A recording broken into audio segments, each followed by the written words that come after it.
কেরামের বিরুদ্ধে যারা ষড়যন্ত্র চক্রান্ত করে মিডিয়াতে, আল্লাহ তাদেরকে হেদায়েত দাও। আয় আল্লাহ, হেদায়েত যদি না থাকে কুদরতি হাতে দমন করে দেন আল্লাহ। হুজুরকে বদনাম করবেন, হুজুরকে বদনাম করার ভিতরে দেখুন বাংলাদেশে হুজুরদের পিছে চক্রান্ত লাগছে, ঠিক কিনা? আসসালামু আলাইকুম। তো ভিডিও শুরুতেই বলে দিই, আজকের এই ভিডিওটা 1 সেকেন্ডও মিস না করে পুরোপুরি দেখার চেষ্টা করবেন, কারণ আজকের এই ভিডিওতে আমরা চলমান সমালোচনা নিয়ে কথা বলবো।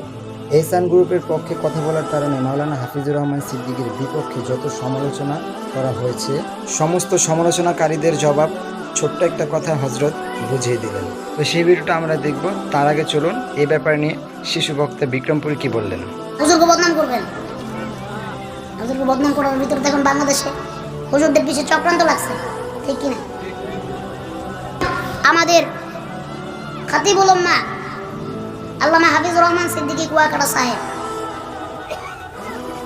অনেকে হুজুরকে নিয়ে বলতেছে যে এহসান গ্রুপে উনি যে বলছে এহসান গ্রুপের পক্ষে কথা বলছে। আচ্ছা ভাই, একটা কথা বলেন তো, এই যে আপনারা এই যে এখানে আসছেন, আমি এখানে ওয়াজ করতে আসছি, কার ওয়াজ করতে আসছি?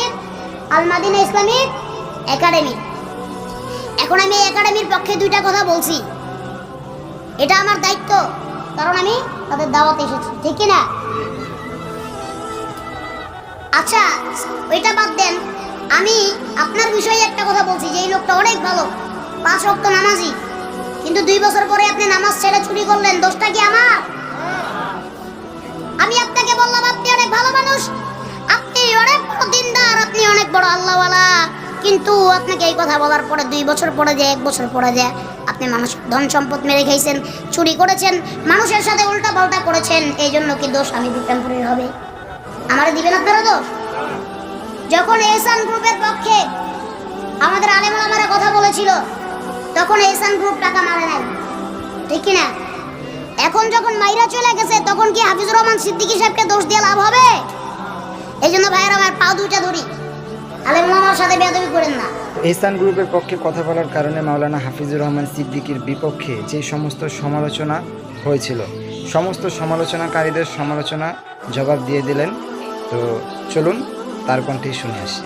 আপনাদের এলাকায় বয়ানে আসছি, মসজিদের জন্য দোয়া করলাম, মসজিদের উদ্যোগে মাহফিল, কোন এক মহিলা মাদ্রাসার জন্য দোয়া করলাম এবং আপনাদের বললাম এই মাদ্রাসা অনেক ভালো, আপনারা টাকাও দিবেন, আপনাদের মেয়ে স্ত্রীদেরকে দিয়া কোরআনটা শিখাবেন।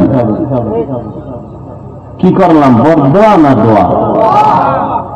দোয়ার পরে 2-3 বছর পরে যদি ওই মাদ্রাসায় মহিলা নিয়ে কোনো দুর্ঘটনা হয়, এই জন্য দায়ী আমি। হ্যাঁ, এই কথা যে পাগলে বুঝে না, ওই পাগলগুলো বেপরোয়া ভাবে সীমা লঙ্ঘন করে উলামায়ে কেরামের বিপক্ষে অবস্থান নেয়। উলামায়ে কেরামের বিপক্ষে যারা অবস্থান নেয়, তারা ইসলামের দুশমন ছাড়া কিছুই হতে পারে না। জন্য আমি দোয়া করি আল্লাহর কাছে, আল্লাহ উলামায়ে কেরামের ইজ্জতকে কমানোর জন্য যারা ষড়যন্ত্র করে, চক্রান্ত করে, এদেরকে তুমি কুদরতের হাতে বিচার করো। দর্শক, আজকে এই মিডিয়াদের কারণে বাংলাদেশের আলেম ওলামাদেরকে নিয়ে এত অপপ্রচার, এই কারণে আজকে হাত তুলে তাদের হেদায়েতের দোয়া করলেন মাওলানা হাফিজুর রহমান।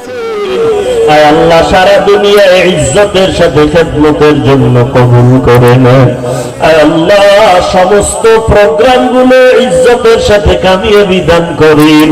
ময়দানে দাওয়াতের ব্যবস্থা করে দেন, দাওয়াতের পরিবেশ কায়েম করে দেন আল্লাহ। চলার পথে ইজ্জতের সাথে হেফাজত করেন আল্লাহ, ইজ্জতের সাথে হেফাজত করেন আল্লাহ।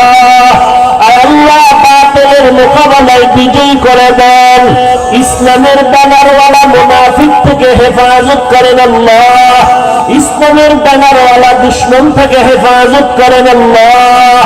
আয় আল্লাহ, উলামায়ে কেরামের বিরুদ্ধে যারা ষড়যন্ত্র চক্রান্ত করে মিডিয়াতে, আল্লাহ তাদেরকে হেদায়েত দাও। আয় আল্লাহ হেদায়েত যদি না থাকে কুদরতি হাতে দমন করে দেন আল্লাহ, কুদরতের হাতে দমন করে দেন, কুদরতের হাতে দমন করে দেন আল্লাহ।